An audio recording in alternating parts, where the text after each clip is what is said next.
Breve resumo do que teria sido a mensagem, mas vai ficar para uma próxima.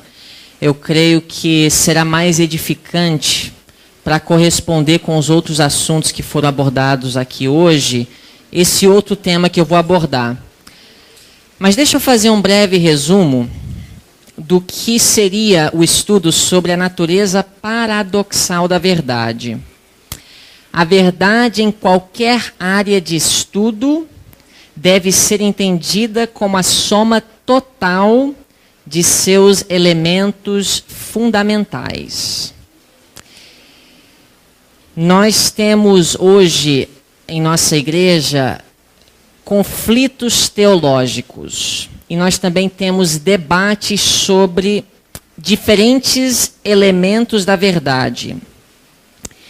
Muitas vezes esses conflitos e essas discussões são resultado de um lado ignorar a existência de dois focos no estudo da verdade, que faz com que os elementos da verdade se transformem em duas ideias conflitantes.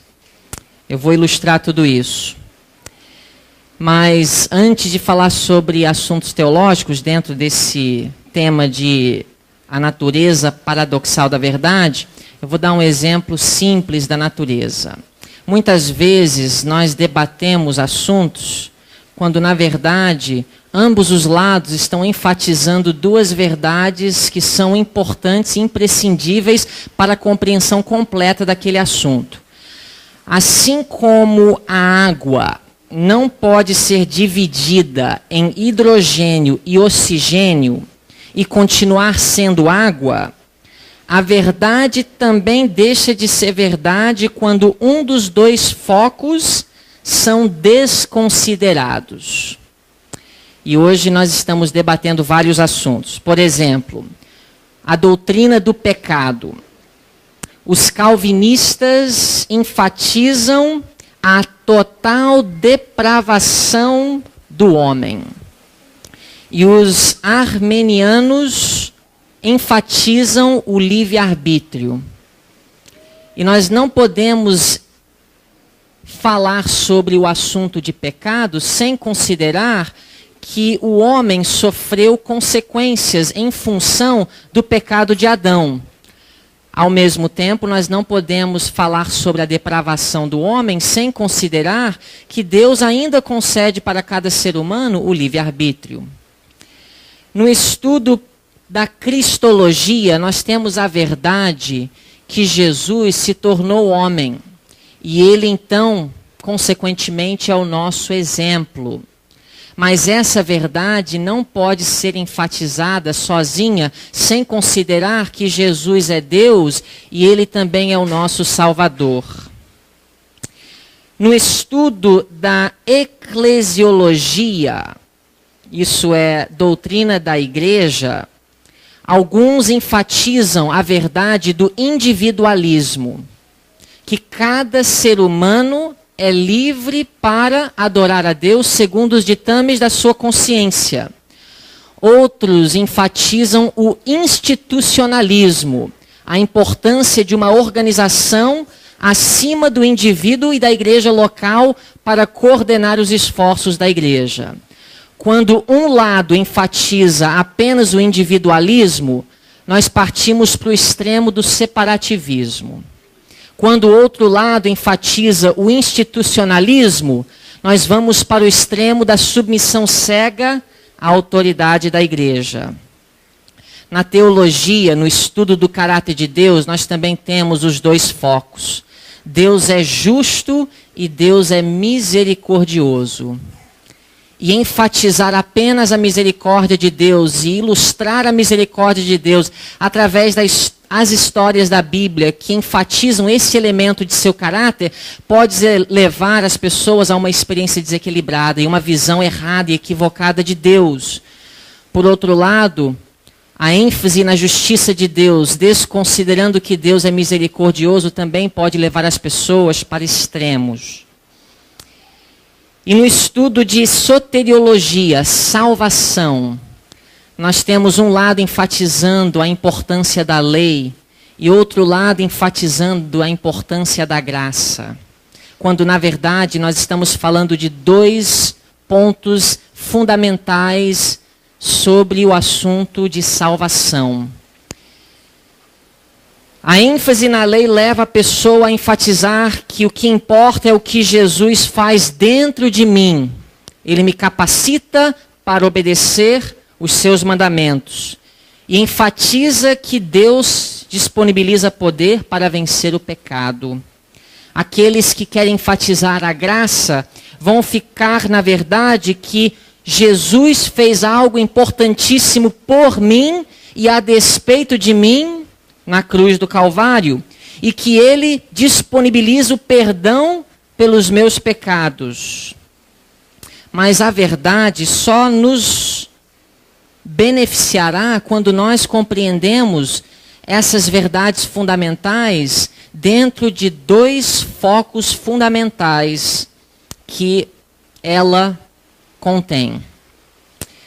Mas nós vamos fazer outro estudo hoje à tarde, porque eu creio que os irmãos puderam captar a essência do tema que eu originalmente preparei, a natureza paradoxal da verdade. Esse congresso foi completo, o assunto foi extremamente importante. Na verdade, o assunto do congresso foi escolhido baseado numa declaração da irmã White, que está em Conselhos sobre Saúde, página 628. É a declaração que está dentro do panfletinho. Se alguém recebeu e ainda tem, pode me acompanhar. Eles, falando do povo de Deus, estão muitas vezes no fogo do fanatismo, na água fria da indiferença ou na escuridão da apatia.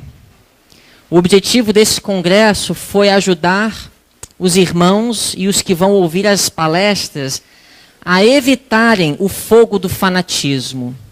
Ou, pode ser o caso de outro, a água da fria indiferença. Ou ainda, para outro, pode ser a escuridão da apatia. E eu gostaria de finalizar esse congresso com uma mensagem muito simples, um tema bem apropriado para fechar o congresso. Eu vou convidar os irmãos a abrirem suas Bíblias em Provérbios capítulo 16. Provérbios 16. E enquanto os irmãos estão lendo, eu vou fazer uma menção de um texto que muitos, se não todos, conhecem. 2 Timóteo 3,12. Nós estamos abrindo em Provérbios 16. Mas em 2 Timóteo 3,12 diz que os que viverem, na verdade diz todos que viverem piamente em Cristo Jesus, padecerão o quê? Perseguição. Tá vendo? Vocês conhecem bem o texto. Aqui está a natureza paradoxal da verdade. É verdade que os que vivem piamente em Cristo Jesus vão sofrer perseguição. Mas o meu estudo com vocês hoje à tarde tem o objetivo de ajudar os irmãos a aprenderem a como evitar a perseguição. Porque o texto não diz que nós devemos buscar a perseguição, ou que é algo piedoso sofrer a perseguição. Em Provérbios capítulo 16, no versículo 7, o rei Salomão também apresenta uma verdade, aparentemente conflitante com aquela que Paulo apresenta em 2 Timóteo 3. Porque aqui Salomão diz que, sendo os caminhos do homem agradáveis ao Senhor, podemos dizer que é um homem piedoso, o que acontece? até a seus inimigos faz que tenham paz com ele. É uma contradição. Nessa semana nós vimos que é possível encontrar várias aparentes contradições na inspiração. Nós precisamos de discernimento espiritual para conciliar ideias aparentemente conflitantes. Porque Paulo fala que se você vive piamente, se você agrada a Deus, você sofre perseguição. Mas aqui Salomão diz que se os seus caminhos forem agradáveis ao Senhor, os seus inimigos terão paz com você. Deixa eu ver as mãos. Quantos viram uma aparente contradição? Não parece que precisa harmonizar? Vamos abrir nossas Bíblias em Romanos 12. Romanos 12, versículo 18. Esse versículo foi mencionado no sermão do culto divino. Romanos capítulo 12, verso 18, Paulo diz: se for possível, quanto estiver em vós, tende paz com todos os homens. O objetivo do meu estudo é compartilhar 7 meios ou 7 princípios que nos ajudarão a encontrar paz com todos os homens. Salomão disse que se nosso caminho for agradável ao Senhor, até os nossos inimigos terão paz conosco. Como é isso? Eu vou compartilhar 7. E eu gostaria de abrir para interação. E o que eu quero é o seguinte. Eu não quero fugir do tema, então, por favor, escutem bem. Eu vou compartilhar 7 princípios bíblicos que nos ajudam a compreender como ter paz. E eu vou deixar os irmãos compartilharem experiências curtinhas que ilustram um dos 7 princípios que eu vou compartilhar. O estudo não é exaustivo, poderíamos compartilhar muito mais, mas eu vou compartilhar 7 regras, 7 dicas para nós encontrarmos relacionamentos pacíficos com pessoas que não concordam conosco, pessoas que estão em conflito conosco.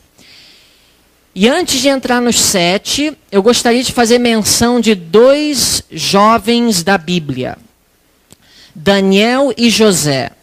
Eu quero que os irmãos abram agora em Daniel capítulo 1. Nós vamos ler um detalhe sobre Daniel e José. Na verdade, são iguais, são os mesmos, mas a Bíblia faz essa menção de tanto Daniel como José.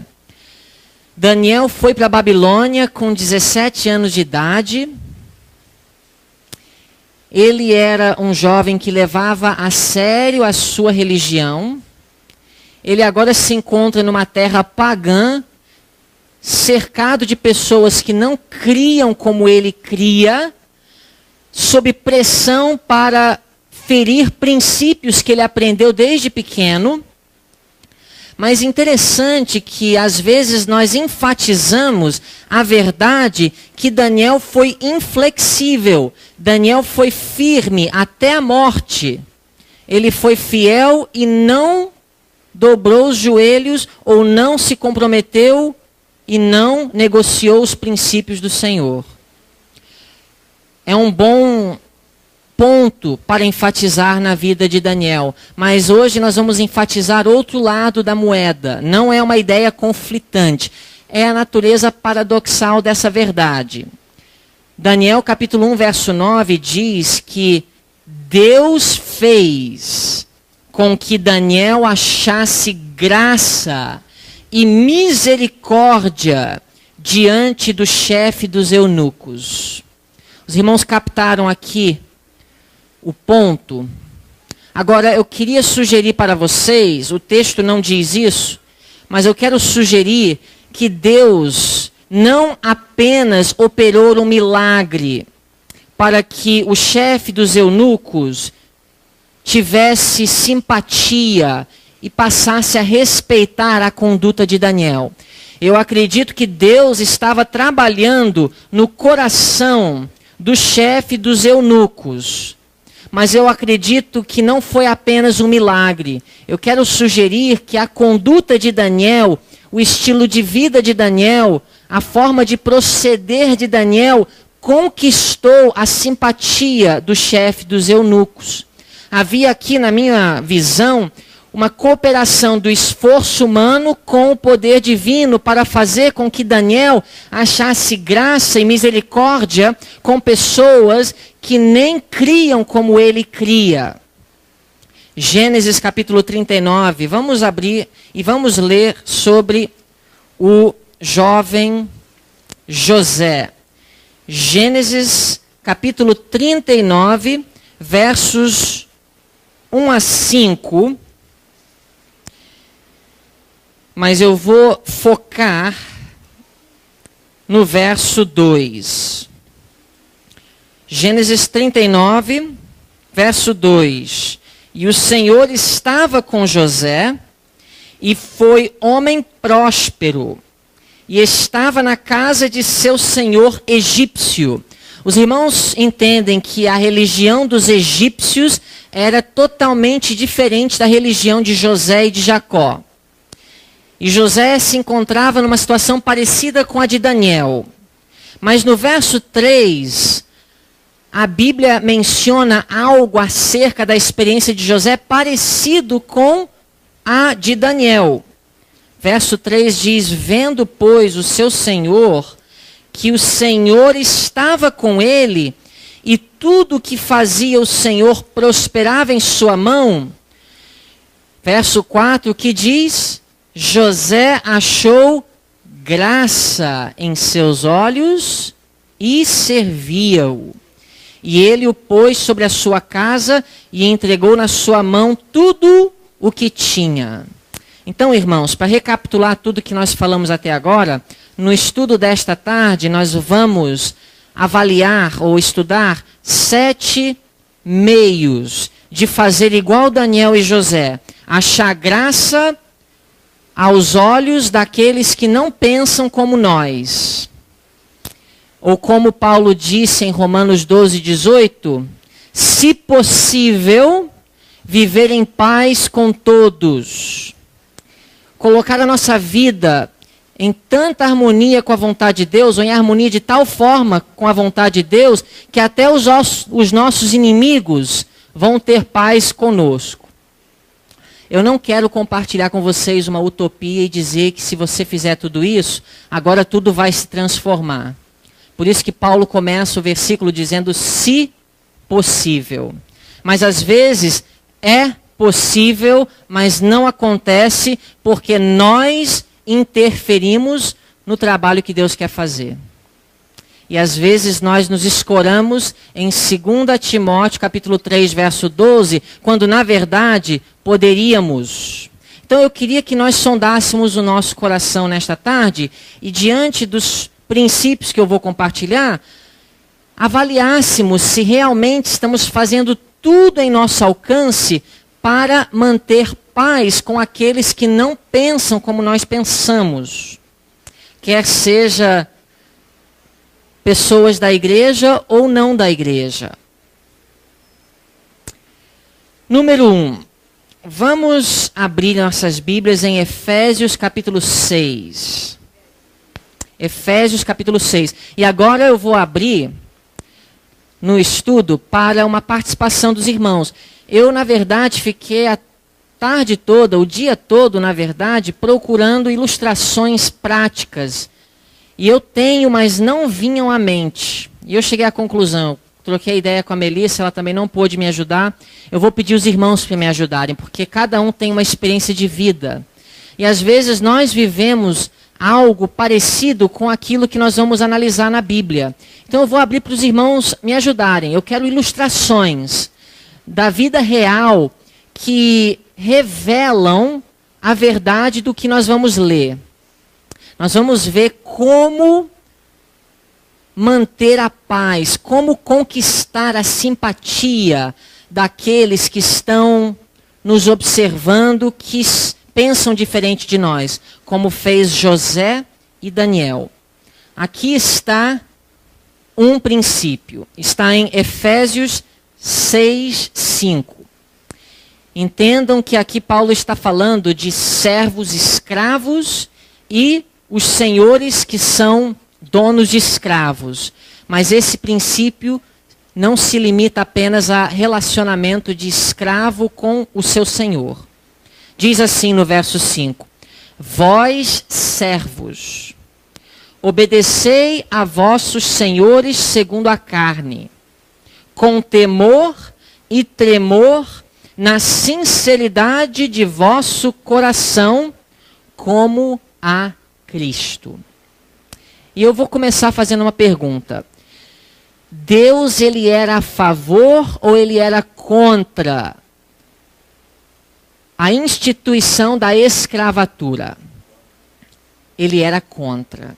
Interessante que na Bíblia, Paulo escreveu algumas cartas, especialmente a carta a Filemon, mas outras cartas também, onde parece que Deus era a favor, porque ele dá conselhos que levam a entender que ele não estava contra a instituição da escravatura.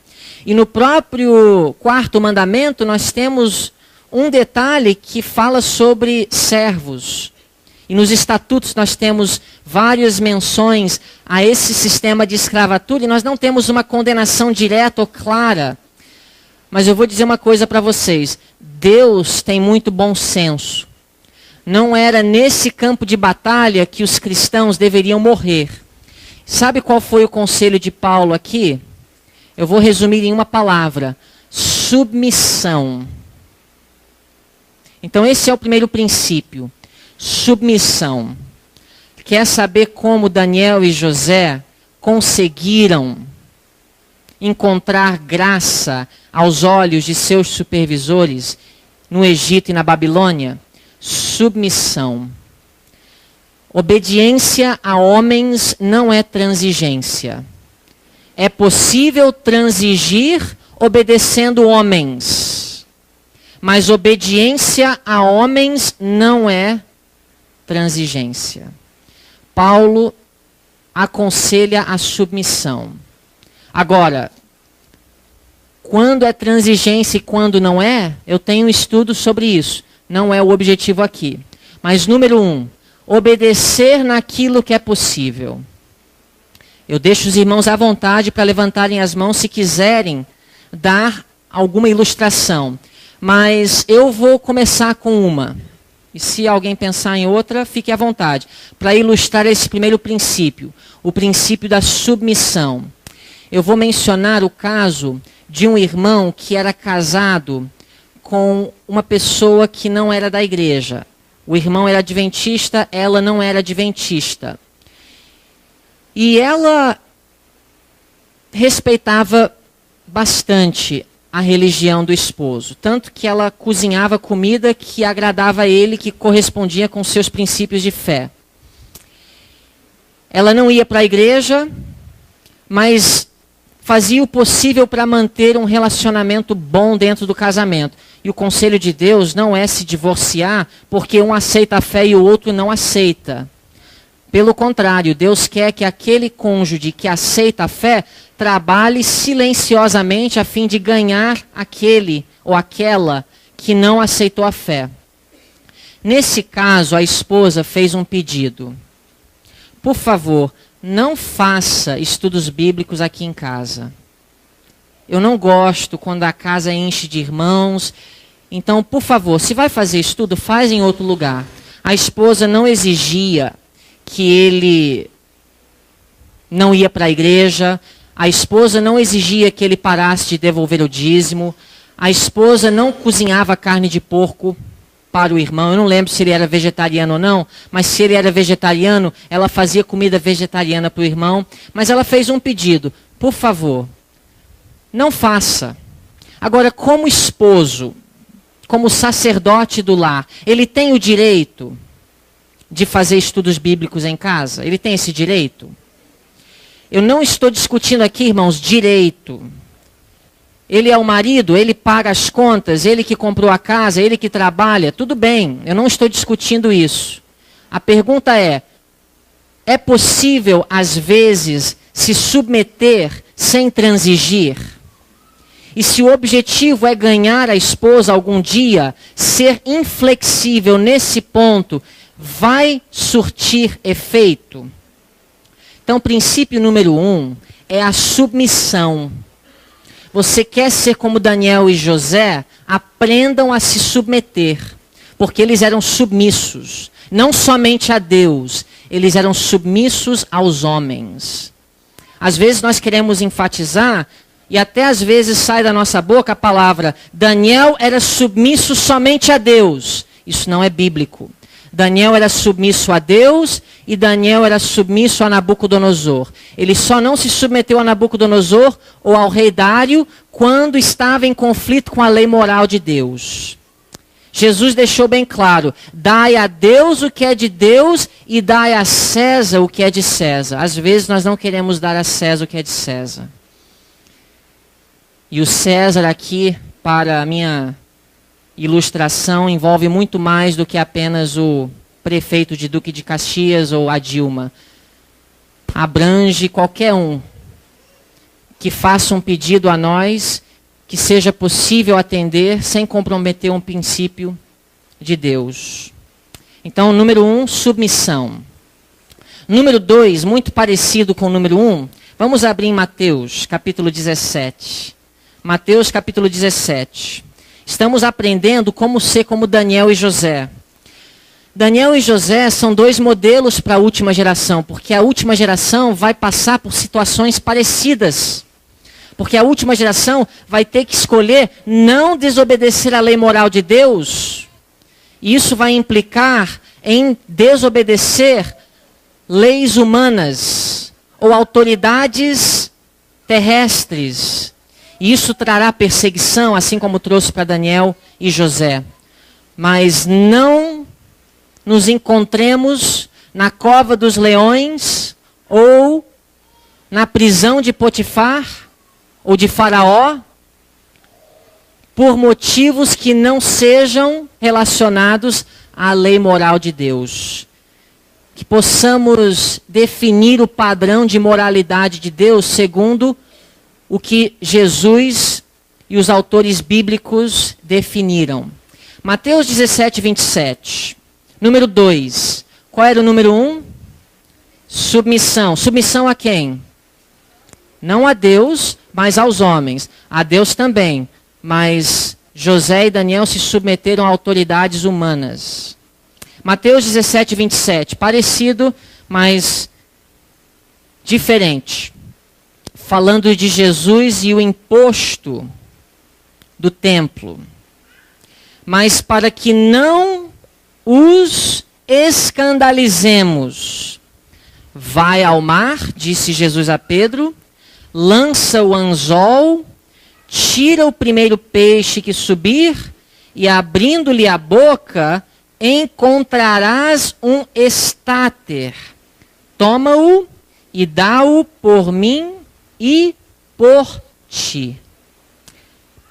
O segundo ponto também é difícil, mas José e Daniel demonstraram, não com a lei moral, mas com outros assuntos, o que eu chamo de flexibilidade.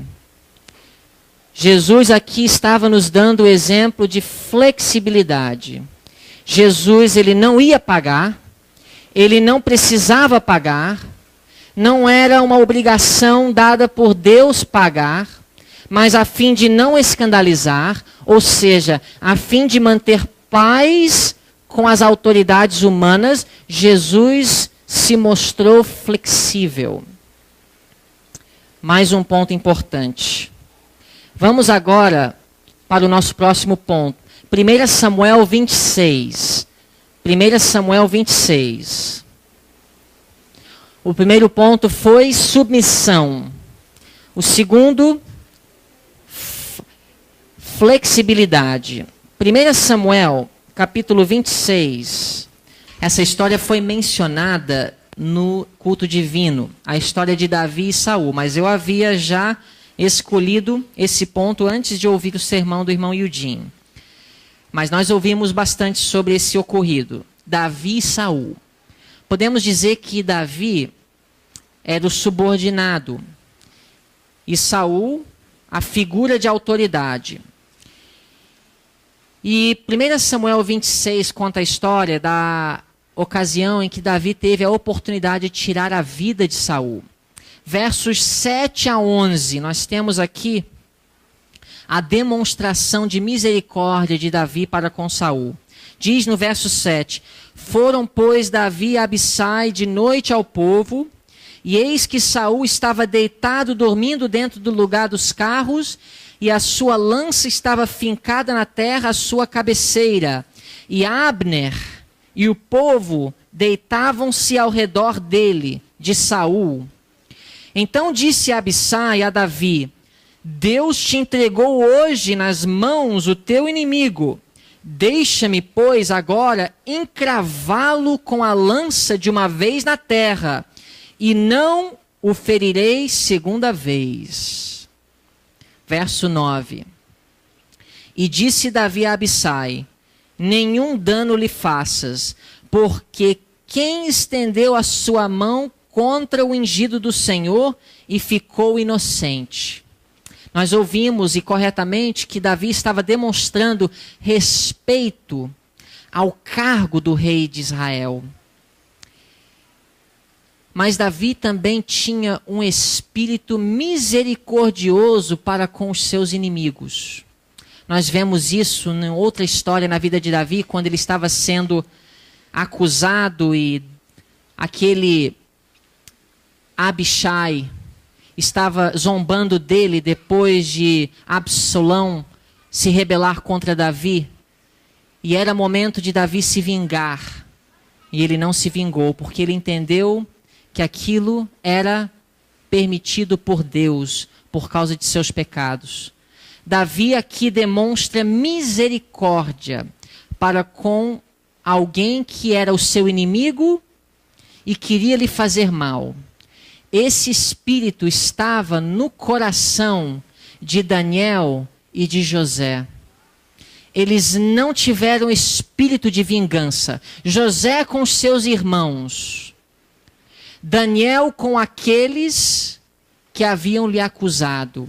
Ou aqueles que estavam em autoridade e que queriam lhe fazer mal. O próprio Dário, que havia decretado que ele entrasse na cova dos leões. Misericórdia é o caráter de Cristo perfeitamente reproduzido na vida de seus fiéis. Desejar para outras pessoas aquilo que elas não merecem. É uma experiência sobrenatural. Só Deus para colocar isso no nosso coração. Daniel capítulo 6, verso 4. Número 4. Então, continuando na recapitulação, qual dos três que nós mencionamos até agora você vai ilustrar? O último. O último, número 3, misericórdia. Uma pessoa adventista que tinha um vizinho também adventista, sofreu um dano singular. O vizinho pulou o muro e cortou 4 árvores frutíferas da casa dele. O vizinho não era adventista. Os dois adventistas. Os dois eram adventistas, Isso, ok.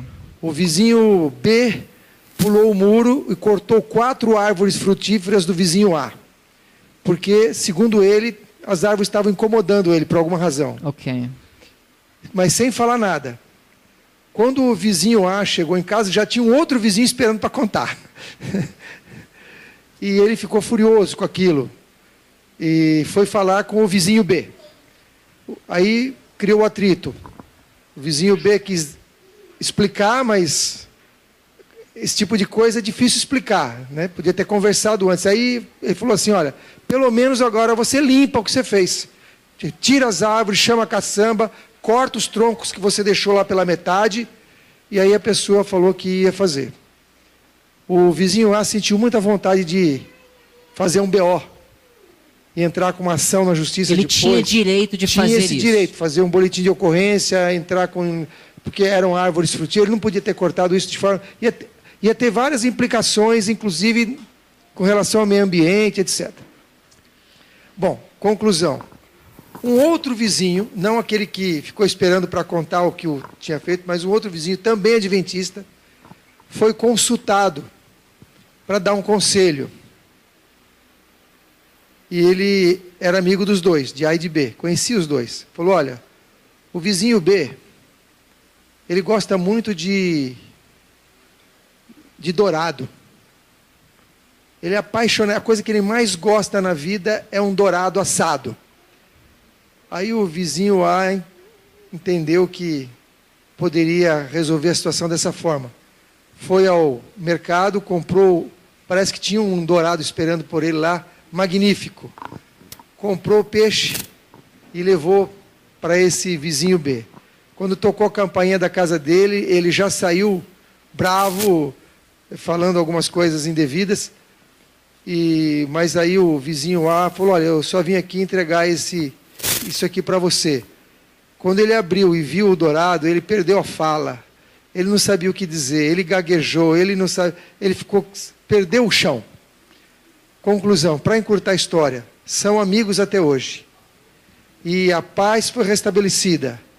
E não são só amigos, mas como se tornaram bons amigos. O vizinho B, até hoje, não sabe o que fazer para agradar o A. Todas as coisas me são lícitas, mas nem todas as coisas convêm. Por volta da década de 1880 e 1890, leis dominicais estavam sendo estabelecidas em alguns estados dos Estados Unidos, e ficou a dúvida para muitos adventistas, devemos ou não obedecer essas leis? E as leis proibiam o trabalho secular no domingo. Abrir uma loja, cortar uma grama, seja o que fosse, você não podia fazer algum trabalho secular. O dia de domingo era o dia da família, os estados não estavam proibindo ninguém de adorar no sábado. Não estamos falando aqui das leis dominicais que virão ainda. E alguns adventistas tomaram a posição firme de que era para enfrentar as autoridades e trabalhar. E quem não faz isso está se submetendo à besta e sua imagem. Ellen White se pronunciou e falou que isso não era a atitude correta. O povo de Deus não deve morrer nesse campo de batalha. Melhor seria abrir mão do direito de trabalhar no domingo. O mandamento fala, 6 dias trabalharás. Mas não quer dizer que você precisa enfrentar as autoridades e fazer algo que vai trazer perseguição. Então ela aconselhou que os adventistas fizessem trabalho missionário no domingo ou fizessem qualquer outra atividade que não teria característica de trabalho secular, para não trazer perseguição desnecessária. Número 4, Daniel capítulo 6. Daniel capítulo 6 e versículo 4. O que pode neutralizar a nossa influência na pregação do Evangelho?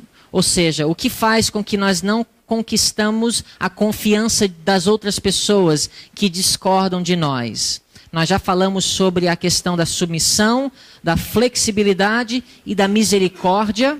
Número 4, Daniel 6, versículo 4. Aqui nós temos o exemplo de quando Daniel foi acusado e quando ele teve que ir para a cova dos leões.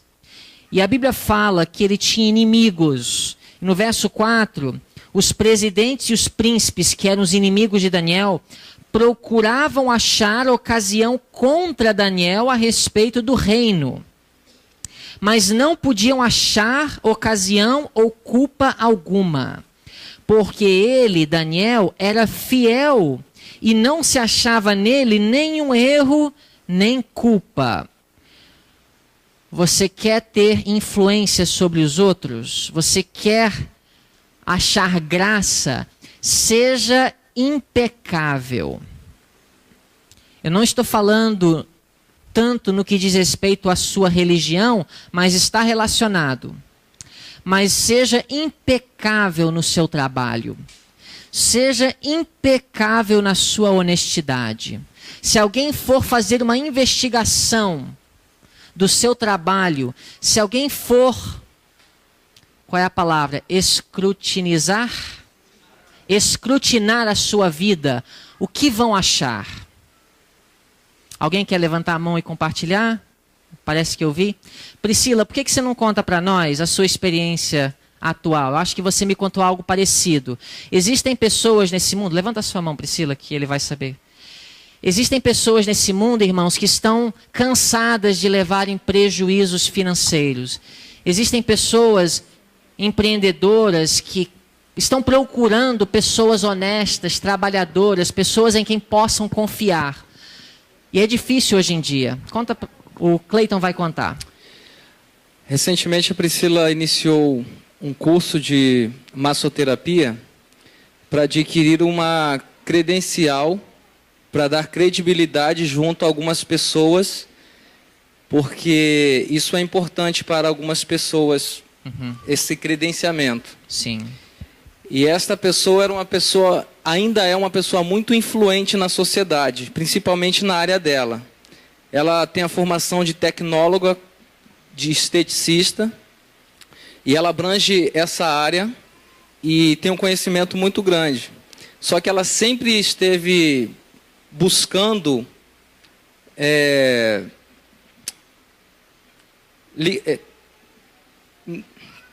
formar um negócio com outras pessoas. Sociedade era a palavra, para que o negócio pudesse avançar. E ela é uma pessoa que, por natureza, ela gosta de agradar e de beneficiar as pessoas. Se aproveitando desta sua bondade, muitas pessoas a lesaram. E ela perdeu muito dinheiro. Ela ganhou muito dinheiro, mas também perdeu muito dinheiro por conta disso. Prejuízos financeiros. Sim. Ela até saiu de uma igreja que ela frequentava, porque as pessoas queriam explorá-la para fazer beneficência social, mas ela iria e a igreja receberia as almas. Ela viu que isso seria uma forma de abuso. E então, em contato com a Priscila, conversando, a Priscila tem um dom do contato pessoal. As pessoas simpatizam muito com ela devido a este dom, porque ela consegue, por natureza... Ela acha graça aos olhos das pessoas. Sem fazer esforço. Quisera eu ter esse dom. Mas... Por isso que o casamento é uma bênção. A mulher simpatizou tanto com ela, que chegou ao ponto de convidá-la para fazer sociedade com ela. Agora imagine, uma moça que mal sabe, aos olhos dela, fazer massagem e outras atribuições da área, ela chamou para fazer uma sociedade com ela só por ver o caráter e o perfil da Priscila. E pela graça de Deus, nós começamos a estudar a Bíblia com essa mulher. Eu vou aproveitar a oportunidade para falar isso. Abriu o coração para o Evangelho. Certamente. E a Priscila até já rejeitou por vezes essa sociedade, mas ela insiste com a Priscila para fazer essa sociedade. Então nós estamos orando para ver se é a vontade de Deus que isso prossiga, não no sentido de se unir a um jugo desigual com ela para fazer o negócio, mas para, através deste meio, de alguma maneira, alcançar o coração dela e de outras pessoas. Porque há a possibilidade de, nesta sala, promover estudos da Bíblia também. Ela quer alugar um salão para fazer esse trabalho e as pessoas irão estudar a Bíblia também. Então, a motivação não seria envolver-se nesse negócio para enriquecer. No caso, a nossa motivação. Mas se Deus mostrar mais evidências, nós conhecemos o texto bíblico, sabemos do princípio, nós vamos ver se é a vontade de Deus se envolver nesse negócio, nem que seja por um período, para alcançar outras pessoas, uma vez que a influência dela é muito extensa. Irmãos, é muito difícil encontrar pessoas honestas hoje em dia. E tem pessoas lá fora, pessoas empreendedoras, pessoas bem-sucedidas, que estão com sede para encontrar o cristianismo verdadeiro na vida das pessoas. E na prática é isso, a pessoa ser honesta, a pessoa zelar pelas coisas dos outros, porque isso revela falta de egoísmo e humildade. E isso chama atenção. Temos uma mão aqui. Eu trabalhei muito tempo, 11 anos com empresários lá em Belo Horizonte. Empresários de meio de transporte, donos de empresas de ônibus. E eu empregava adventistas para trabalhar nas fiscalizações que nós fazíamos. E os empresários me perguntaram um dia: vem cá, você não tem problemas com adventistas? Eles são todos honestos? Você não tem problema? E eu não pude pegar e mentir para ele. Então, eu falei para ele: olha, eu tive problemas. Agora, o senhor quer ter pessoas honestas, que eu estou vendo que é o teu interesse de adquirir pessoas honestas, você pega um adventista e oferece a ele um valor maior para ele ficar depois do pôr do sol. Que seja 5 minutos, 10 minutos. Se ele aceitar, o senhor corre dele. Agora, se ele não aceitar a ficar 1 minuto sequer do horário que ele precisa de preparação, o senhor pode colocar ouro em pó na mão dele que não vai sumir uma grama. Ou seja, se ele é fiel com coisas pequenas para com um Deus que ele não vê, ele vai ser fiel com o empresário e os negócios do empresário. A grande preocupação dos empresários era justamente isso: eu posso confiar em alguém? Esse era o trabalho do meu pai, ajudar os empresários a identificarem irregularidades nas empresas, porque a grande preocupação de homens empreendedores é encontrar pessoas honestas. Então, irmãos, uma forma do povo de Deus fazer como Daniel e José, conquistar graça aos olhos dos faraós, dos Potifares, dos Nabucodonosores da vida, é impecabilidade. Esse é o ponto número 4. E o nosso tempo está passando rápido. Vamos para o número 5. Colossenses capítulo 4, versos 5 e 6. Colossenses 4, versos 5 e 6. Como eu disse, esse estudo não é exaustivo. Eu elaborei 7 pontos, podem haver muito mais. Mas Colossenses 4, 5 e 6, irmãos, Daniel e José aprenderam o que nós vamos ler agora. E nós precisamos aprender. Eu acredito que é difícil para alguns praticarem esse princípio. Notem bem, versos 5 e 6 de Colossenses 4. Andai com sabedoria para quem? Para com os de fora, remindo o tempo. Agora, antes de ler o verso 6, Paulo dá uma ordem: andai com sabedoria para com os de fora. Mas como? Como andar com sabedoria? Verso 6. A vossa palavra seja sempre agradável, temperada com sal, para que saibais como vos convém responder a cada um. Irmãos, nós precisamos aprender como responder.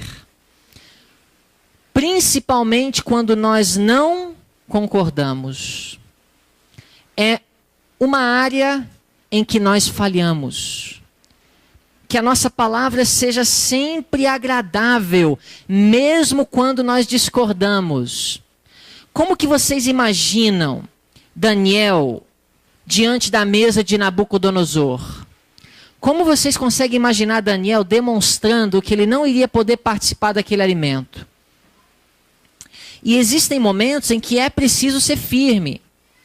Porque eu imagino que José, com a esposa de Potifar, precisou ser decidido e firme, inflexível. Mas mesmo assim, com respeito, com sabedoria, temperando cada palavra com sal, que cada palavra seja agradável, mesmo as que são duras de falar, e que o Espírito Santo possa nos ensinar como responder a cada um, porque faz diferença. Número 6. Tito, capítulo 3. Tito, capítulo 3. Versos 1 e 2. A carta de Paulo ao jovem ministro Tito. Capítulo 3, versos 1 e 2. Fiquem à vontade. O Cleiton levantou a mão novamente. Antes de nós lermos Tito 3, 1 e 2, fala para nós sobre a importância de falar palavras agradáveis. Na realidade, não foi novamente, porque eu tive que responder pela Priscila. Ok. Uma certa ocasião, eu estava levando os alunos para fazer trabalho missionário num bairro próximo. E os deixei nos seus respectivos lugares, nas ruas, para que eles pudessem dar seus estudos. E eu estava um pouco apressado, eu precisava regressar aqui para a região para poder voltar, devido a alguns compromissos. E eu peguei uma rua, eu julgava ser a rua principal, e diante do cruzamento, eu não considerei de parar o carro, mas diminuí e avancei. E naquele cruzamento estava vindo um outro carro, menor, na época das eleições, estava uma caixa de som em cima do seu carro, e tinha um homem com a sua família no carro. E então eu atravessei o cruzamento, e ele também atravessou o cruzamento, e ele teve que frear o carro dele quando, na realidade, eu deveria ter freado. E eu prossegui do cruzamento e ele veio atrás de mim. E ele já veio colocando a mão para fora, irado, reclamando. E no trânsito, quem dirige sabe que para surgir uma briga, uma confusão, basta acender uma faísca. E eu percebi que ele estava com os nervos exaltados, e eu acreditava que aquela era a mão principal e eu estava com a razão. E então, quando ele se aproximou, ele estacionou o carro próximo, reclamando comigo, porque eu havia infringido, e eu disse para ele: Senhor, eu chamei de Senhor. A mão que eu estava não era a principal. Você fez uma pergunta. Fiz uma pergunta. Ele, claro que não, era a minha. Aí eu, Senhor, me perdoe. Me perdoe porque eu pensei que era a mão principal, e ele já estava argumentando que a sua família estava no carro e seus filhos, mas eu a tratei de uma maneira tão passiva, pedindo perdão, me humilhando para ele, que ele foi acalmando. Pediu para eu prestar mais atenção na próxima vez, mas graças a Deus não surgiu uma confusão maior. É uma outra coisa que o mundo não está acostumado a ver. Primeiro, a gente vai querer argumentar que nós estávamos certos até o fim. Outra coisa, o tom. O tom muda tudo numa conversa dessa. Então, não é só a palavra agradável, mas é o tempero do sal. Tem a ver com o tom. Nós temos uma mão aqui.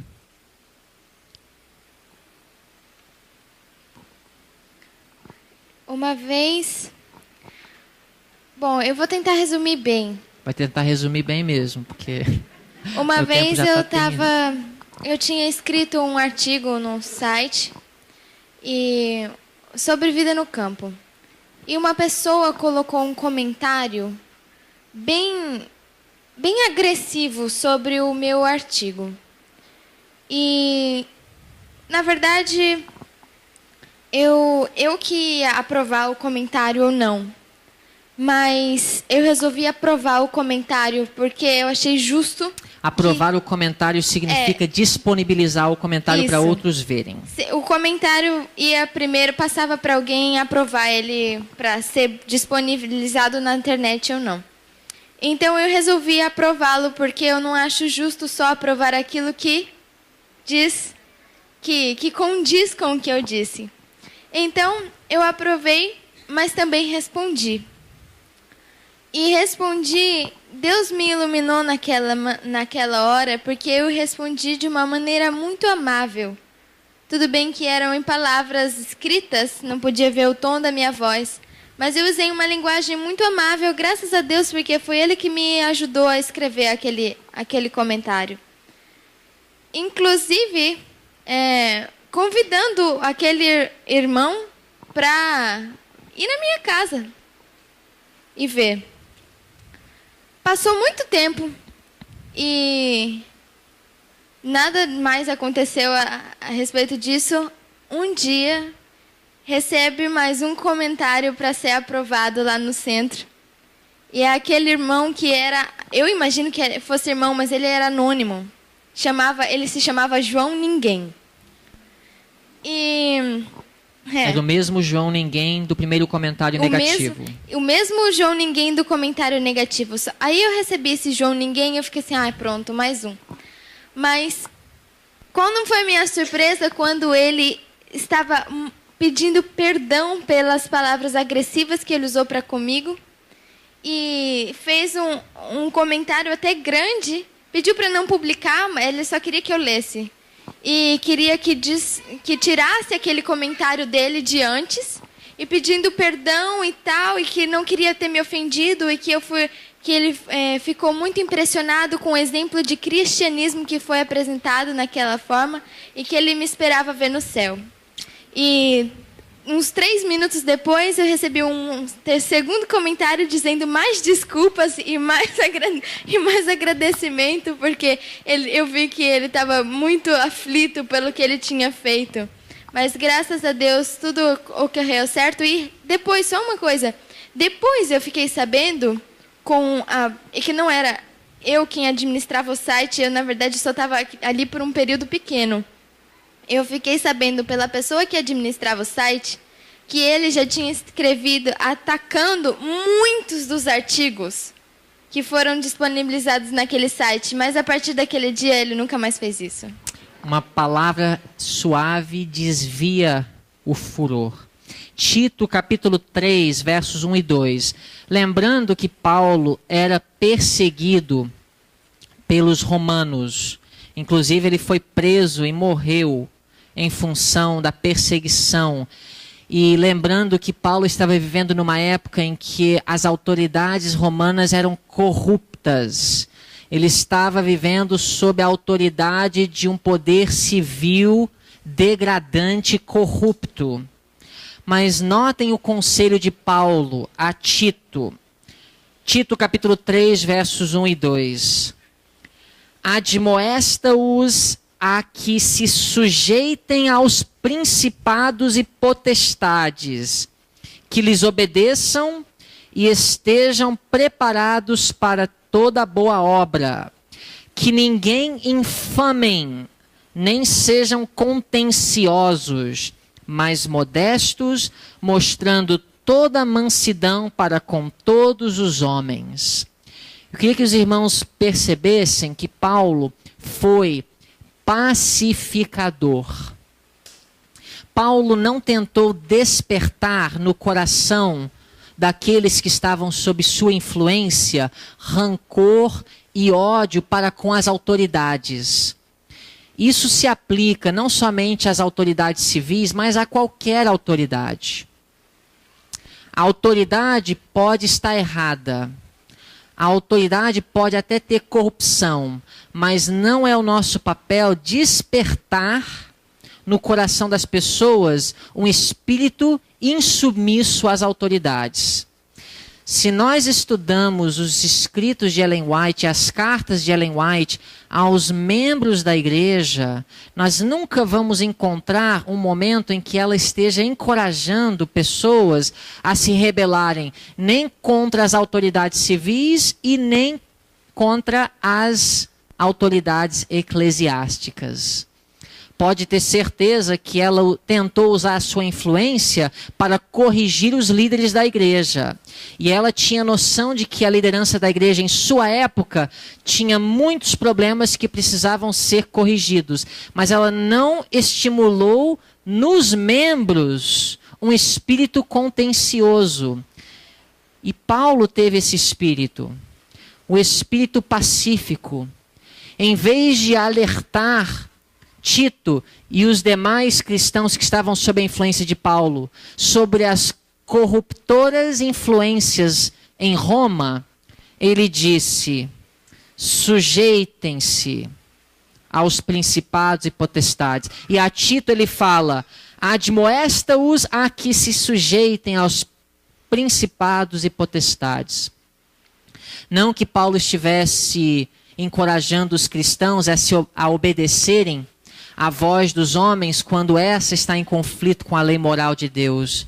Mas Paulo era para a paz e não para a discórdia. Ser pacífico. José e Daniel eram pacíficos. Último, 2 Reis capítulo 5. Eu não vou abrir lá, mas eu vou fazer menção. 2 Reis 5, 1 a 5. Eu vou falar sobre a jovem, a serva israelita de Naamã, um capitão do rei da Síria.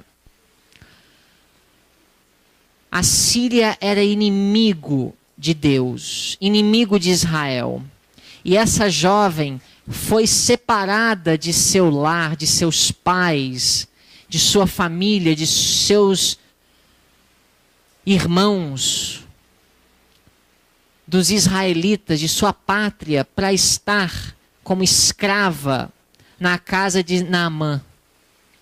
Mas essa jovem conquistou o respeito e a simpatia e a graça de Naamã e sua esposa. Como que ela conseguiu isso? O mesmo espírito de José e de Daniel. E ela, nessa história, revela outro ponto importante: a prestatividade. Você pode olhar para uma pessoa ímpia, uma pessoa que não concorda com você teologicamente, quer seja no mundo ou na igreja, e achar que você não deve levantar a mão para ajudar, não deve andar a segunda milha, se pedirem uma coisa, não dar a outra. Mas o espírito no coração dessa jovem foi de ajudar, sem esperar receber nada de volta, por amor ao próximo. E esse tipo de característica ganha almas para o reino de Deus. Eu vou recapitular porque o meu tempo já se esgotou. Nós falamos hoje sobre como ter paz com todos os homens, se possível.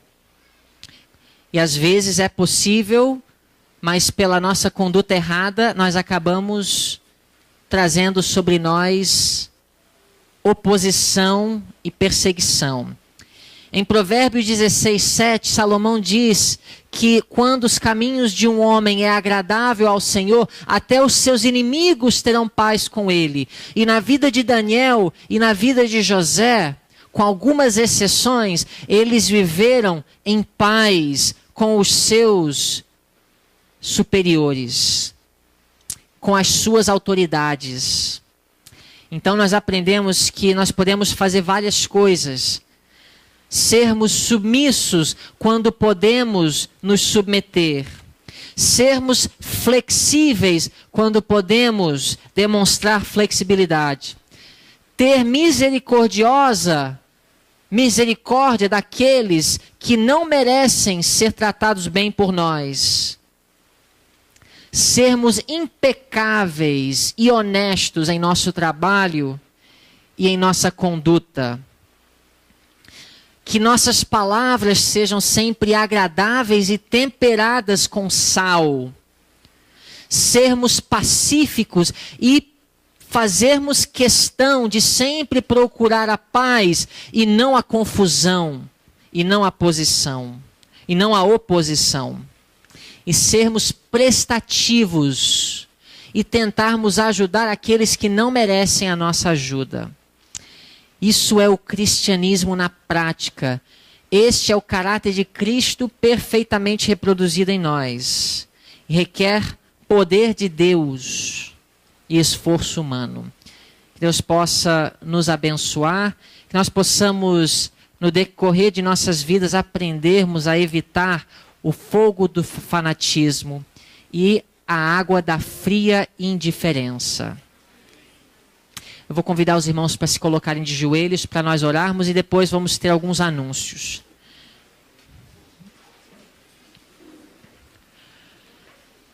Santo e amoroso Pai que estás nos céus, muito obrigado, Senhor, pela semana tão agradável e produtiva que tivemos aqui com os nossos irmãos.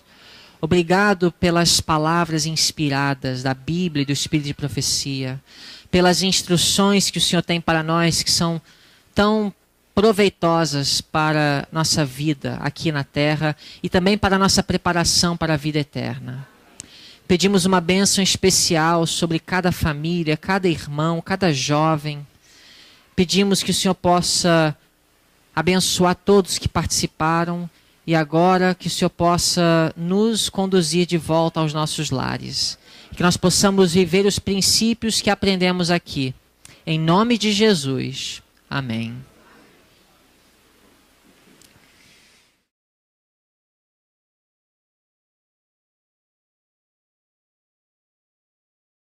O meu estudo com vocês hoje à tarde tem o objetivo de ajudar os irmãos a aprenderem a como evitar a perseguição. Porque o texto não diz que nós devemos buscar a perseguição, ou que é algo piedoso sofrer a perseguição. Em Provérbios capítulo 16, no versículo 7, o rei Salomão também apresenta uma verdade, aparentemente conflitante com aquela que Paulo apresenta em 2 Timóteo 3.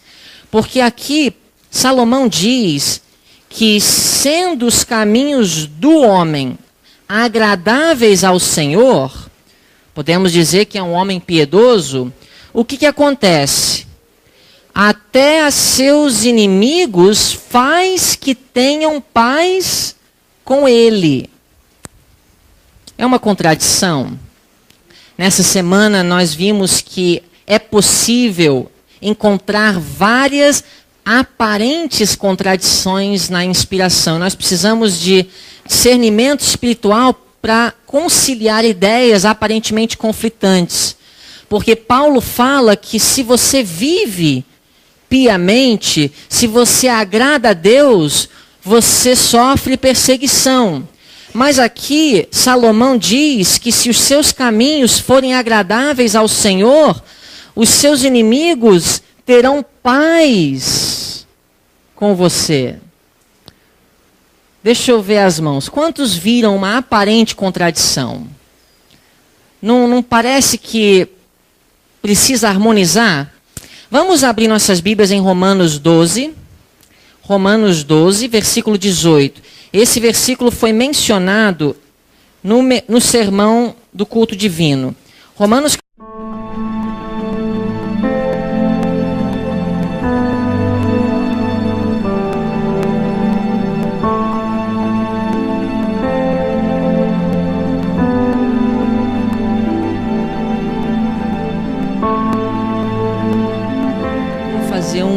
breve resumo do que teria sido a mensagem, mas vai ficar para uma próxima. Eu creio que será mais edificante para corresponder com os outros assuntos que foram abordados aqui hoje, esse outro tema que eu vou abordar. Mas deixa eu fazer um breve resumo do que seria o estudo sobre a natureza paradoxal da verdade. A verdade em qualquer área de estudo deve ser entendida como a soma total de seus elementos fundamentais. Nós temos hoje em nossa igreja conflitos teológicos e nós também temos debates sobre diferentes elementos da verdade. Muitas vezes esses conflitos e essas discussões são resultado de, um lado, ignorar a existência de dois focos no estudo da verdade, que faz com que os elementos da verdade se transformem em duas ideias conflitantes. Eu vou ilustrar tudo isso. Mas antes de falar sobre assuntos teológicos dentro desse tema de a natureza paradoxal da verdade, eu vou dar um exemplo simples da natureza. Muitas vezes nós debatemos assuntos quando na verdade ambos os lados estão enfatizando duas verdades que são importantes e imprescindíveis para a compreensão completa daquele assunto. Assim como a água não pode ser dividida em hidrogênio e oxigênio e continuar sendo água, a verdade também deixa de ser verdade quando um dos dois focos são desconsiderados. E hoje nós estamos debatendo vários assuntos. Por exemplo, a doutrina do pecado. Os calvinistas enfatizam a total depravação do homem. E os armenianos enfatizam o livre-arbítrio. E nós não podemos falar sobre o assunto de pecado sem considerar que o homem sofreu consequências em função do pecado de Adão. Ao mesmo tempo, nós não podemos falar sobre a depravação do homem sem considerar que Deus ainda concede para cada ser humano o livre-arbítrio.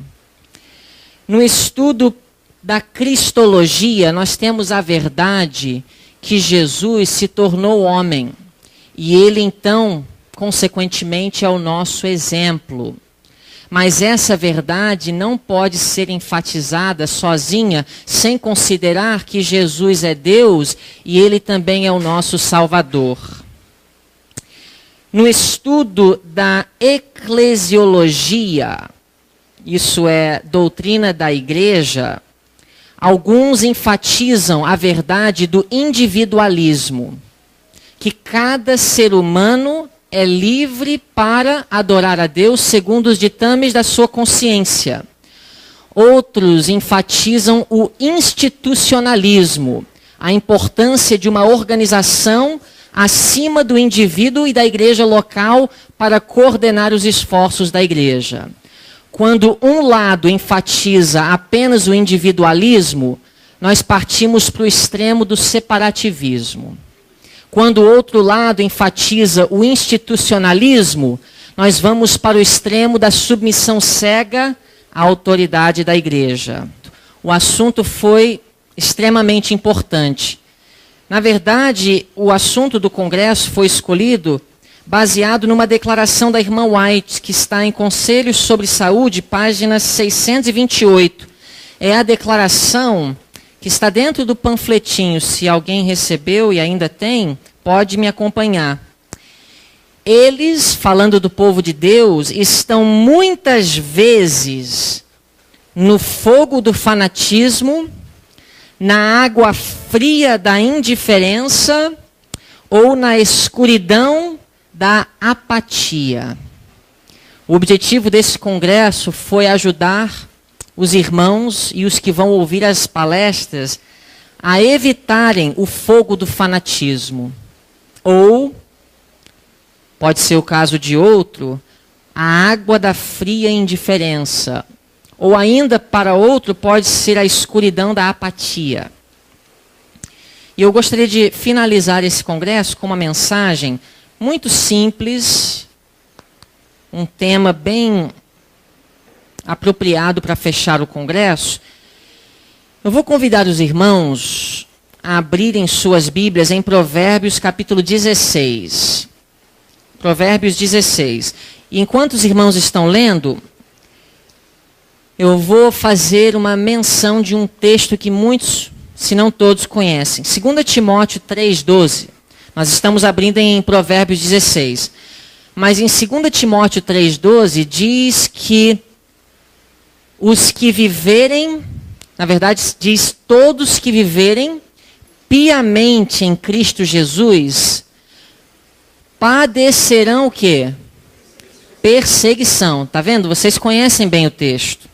Aqui está a natureza paradoxal da verdade. É verdade que os que vivem piamente em Cristo Jesus vão sofrer perseguição. Mas na teologia, no estudo do caráter de Deus, nós também temos os dois focos. Deus é justo e Deus é misericordioso. e enfatizar apenas a misericórdia de Deus e ilustrar a misericórdia de Deus através das histórias da Bíblia que enfatizam esse elemento de seu caráter, pode levar as pessoas a uma experiência desequilibrada e uma visão errada e equivocada de Deus. Por outro lado, a ênfase na justiça de Deus, desconsiderando que Deus é misericordioso, também pode levar as pessoas para extremos. E no estudo de soteriologia, salvação, nós temos um lado enfatizando a importância da lei e outro lado enfatizando a importância da graça. Quando, na verdade, nós estamos falando de dois pontos fundamentais sobre o assunto de salvação. A ênfase na lei leva a pessoa a enfatizar que o que importa é o que Jesus faz dentro de mim. Ele me capacita para obedecer os seus mandamentos. E enfatiza que Deus disponibiliza poder para vencer o pecado. Aqueles que querem enfatizar a graça vão ficar, na verdade, que Jesus fez algo importantíssimo por mim e a despeito de mim na cruz do Calvário, e que Ele disponibiliza o perdão pelos meus pecados. Mas a verdade só nos beneficiará quando nós compreendemos essas verdades fundamentais dentro de dois focos fundamentais que ela contém. Mas nós vamos fazer outro estudo hoje à tarde, porque eu creio que os irmãos puderam captar a essência do tema que eu originalmente preparei, a natureza paradoxal da verdade. Esse congresso foi completo.